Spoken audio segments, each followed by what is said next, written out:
राष्ट्रवादी काँग्रेस पक्षामध्ये सगळं काही आलबेल नाहीये हे आता स्पष्ट झालंय, कारण आधी आडून होणाऱ्या नेतृत्वविरोधी घडामोडी आता थेट समोर यायला सुरुवात झाली आहे आणि थेट समोरून व्हायला सुरुवात झाली आहे। आणि त्यासाठी ताजं निमित्त ठरलेलं आहे ते राष्ट्रवादीचे राष्ट्रीय सचिव सच्चिदानंद सिंह यांनी सुनेत्रा पवार यांच्या राष्ट्रीय अध्यक्षपदी नियुक्तीवरच घेतलेला तीव्र आक्षेप। यात नाव जरी सिंह यांचं दिसत असलं तरी सुद्धा त्यामागे ज्येष्ठ नेते प्रफुल्ल पटेल यांचाच हात आहे असं मानलं जात आहे। पाहूया या संदर्भातला रिपोर्ट।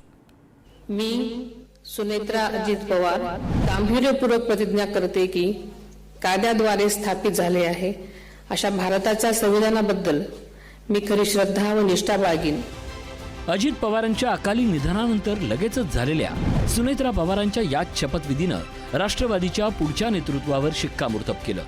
त्या एकीकडे उपमुख्यमंत्री बनल्या आणि त्याच वेळी राष्ट्रवादीच्या सर्वेसर्वाही ठरल्या।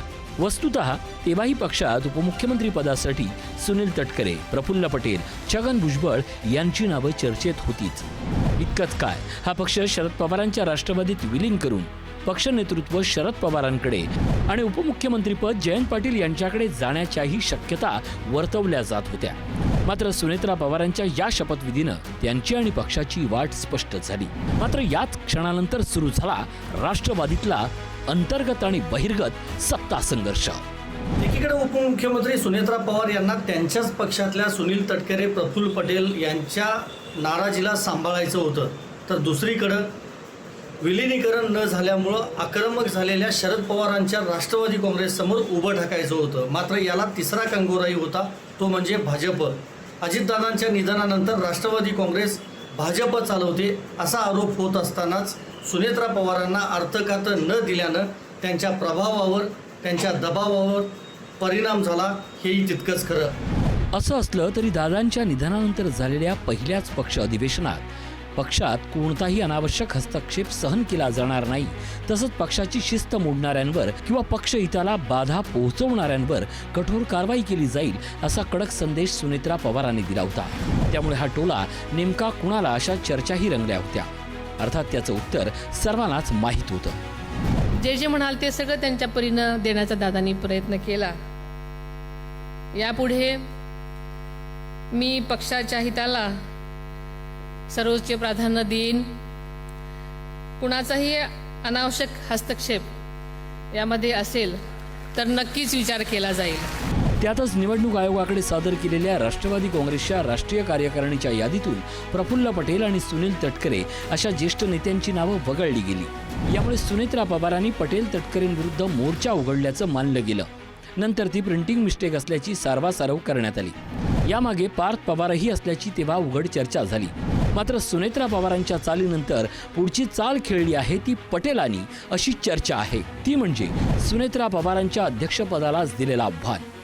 पक्ष चालवत असताना प्रत्येकाला जी काही ज्यांची महत्व आहे, प्रायोरिटी आहे, दादांसोबतचं त्यांचं काम आहे, त्यांना सगळ्यांना एकत्र घेऊन वहिनीने काम सुरू केलेलं आहे।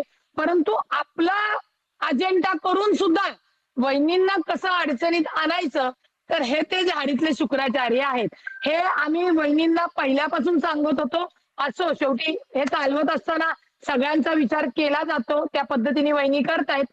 पण वहिनी सुद्धा त्यांना त्याच पद्धतीने एक सक्षम महिला नेतृत्व म्हणून आपल्याला उभ्या असलेल्या दिसतील।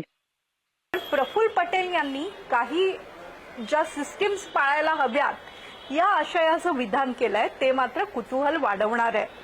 रुपालीताई अत्यंत चांगल्या बोलल्या, त्या पक्षशिस्तीनुसार नाव घेत नसतील, पण झाडीतले शुक्राचार्य म्हणजे प्रफुल्लभाई आहेत का? हा, आणि प्रफुल्लभाई जर असतील तर हा मुद्दा महत्वाचा होऊ शकेल। येत्या काळात तो कदाचित जास्त टोकदार होऊ शकेल अशी शक्यता आहे।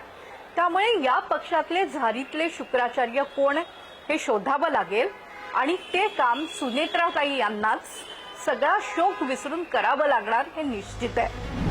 राष्ट्रवादीचे नेते आणि सरचिटणीस सच्चिदानंद सिंह यांनी राष्ट्रीय अध्यक्षाची निवडणूक ही अवैध आहे असं म्हणत तशी नोटीस सुनेत्रा पवारांना पाठवली आहे। यामुळेच गेल्या 26 फेब्रुवारी रोजी झालेल्या सुनेत्रा पवारांच्या पक्षाध्यक्षपदाच्या निवडीवरच प्रश्नचिन्ह निर्माण करण्यात आलंय। या निवडीसाठीची निवडणूकच न झाल्याचा दावा या नोटिसीत करण्यात आलाय। दरम्यान सच्चिदानंद सिंह यांचं हे अचानक प्रकट होणं राजकीय निरीक्षकांना साधी गोष्ट वाटत नाहीये।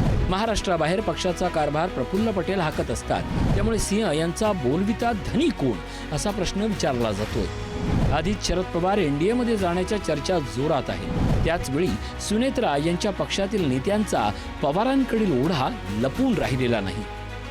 भाजपसोबत सत्तेत जाण्यासाठीच अजित पवार हे वेगळे झालेले होते, पण आता तेच कारण नसेल तर पार्थ पवार सुनेत्रा पवार यांच्या मागं राहायचं की त्यांच्या पुढं निघून जायचं, हा एक मोठा सवाल राष्ट्रवादी काँग्रेसच्या वरिष्ठ नेत्यांसमोर असणार आहे। त्यामुळं पटेल तटकरे यांची पुढची खेळी आणि सुनेत्रा पवार यांचं पुढचं पाऊल नेमकं काय असणार हे बघणंही महत्त्वाचं असेल। संदीप राजगोळकर, पुढारी न्यूज, मुंबई।